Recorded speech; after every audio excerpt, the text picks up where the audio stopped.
زیانە داراییەکانی سەر فڕۆکەخانەی هەولێر بەهۆی هێرشی میلیشیا عێراقیەکان چەند بووە؟ نزیکەی مانگێکە لە دوای هێرشەکانی 7 ئۆکتۆبەری سەر ئیسرائیل لەلایەن حەماس و دواتریش کاردانەوەکانی ئیسرائیل بۆ سەرکەرتی غەزا، میلیشیاکانی نزیک لە ئێران لە سووریا و لە عێراق و بەتایبەتیش لە ئەنبار و قەزای هەریری سەر بە پارێزگای هەولێر دەستیان کردووە بە ئاماژکردنی بنکە و بارگا سەربازیەکانی ئەمریکا. بەگوێرەی ئامارە فەرمی و نافەرمیەکان لە ماوەی مانگێکدا 28 جار بە درۆنی بۆمب ڕێژکرا و درۆنی خۆکوژی هێرشکراوەتە سەر هەردوو فڕۆکەخانەکانی هەریر و هەولێر. بەو بۆیە فڕۆکەخانەی هەولێر کە بە 14 درۆن کرایە مانج جگەل لە زیانی دارایی زیانێکی زۆریشی بە پێگە و ناوبانگی فڕۆکەخانەکە گەیاندووە. فڕۆکەخانەی نێودەوڵەتی هەولێر لە ماوەی ئەم مانگەدا نزیکەی 7 گەشتی نێودەوڵەتی هەڵوەشاندوتەوە یان دواخراوە یاخود ڕاگیراون. هەروە جگەل لە وەرسێڵی فڕۆکەوانی ئەوانی شێڵی نەمسایی و ویز ئێر و هێڵی لوفسانزا گەشتەکانی خۆیان بەهۆی مەترسی هێرشی درۆنی بە شێوەیەکی کاتی بۆ فڕۆکەخانەی هەولێر ڕاگرتووە.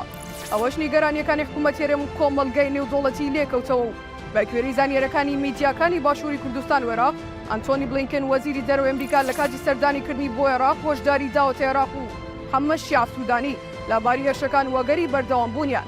ئەوکات نێچیروان بارزانی سەرۆک یاریمی کوردستان لە دوای سەردانەکەی بۆ پاریس ڕایگەیاند هێرشەکانی سەر فڕۆکەخانەی هەولێر جێگای قبوڵ نین، بۆ مەبەستا داوەمان لە سوودانی کردووەکە و هێزانەی لە دەرەوەی یاسادان ڕێگەیان پێنەدرێت کێشە بۆ هەرێمی کوردستان دروست بکەن.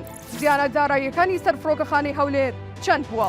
بە گوێرەی ستانداردەکانی جیهان داهاتی فڕۆکەخانەکان جگەل لە گواستنەوەی کەلوپەل و پێداویستی بازرگانی و هەروە فرۆشتنی ڤیزا و فرۆشتنی ناو فڕۆکەخانە بەهۆی هاتن و ڕۆشنی گەشتیاران هاوکات داهاتیشان لە نیشنەوەی فڕۆکەکان هەیە. بۆ نمونە فڕۆکەخانەکان با تێکڕای 9500 دلار بۆ هەر فڕۆکەیە کە دەنیشێتەوە وەردەگرن، هاوکات بۆ بنزین و شوشن و پێداویستی دیکە پارە وەردەگرن. ئەوەش پشت دەبەستێت بە قەباری فڕۆکەکان لە ڕووی بارگاوی و بنزین و شوشن و پێداویستی چاکردنەوەوە کە ئەمەش 2 بۆ 3000 دلاری تێدەچێت.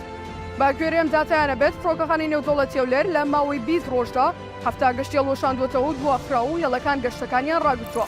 بەو جۆرە ئەگەر بۆ هەر گەشتێک تەنها نیشنەوەی فڕۆکە هەژمار بکەین لەبەر ئەوەی جۆری فڕۆکەکان جیاوازە کە ئێمە کوی گشتی 10000 دلار هەژمار دەکەین، ئەوە لە 7 گەشتی هەڵوەشاوە فڕۆکەخانەی هەولێر بۆ هەر گەشتێک 10000 دلار زیانی بەرکەوتووە تەنها لە کرێی نیشنەوەی فڕۆکەکان کە نزیکەی 700000 دلار دەکات.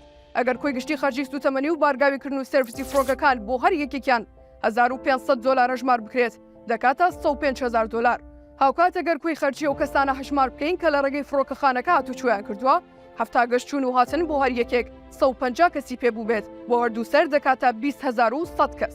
ئەگەر هەرکێک لەوانە بەوەی خەرجی چوون و هاتن کە بەشێکیان بێگومان بیانی بوون و بۆ هاتن ڤیزای 50 دلاریان ویستووە و خەرجی کڕین و خەرجیەکانی دیکە تەنها لە ناو فڕۆکەخانە بۆ هەر یەکێک 50 دلار هەژمار بکەین ئەوە بە تێکرا دەکاتە 1 ملیۆن دلار.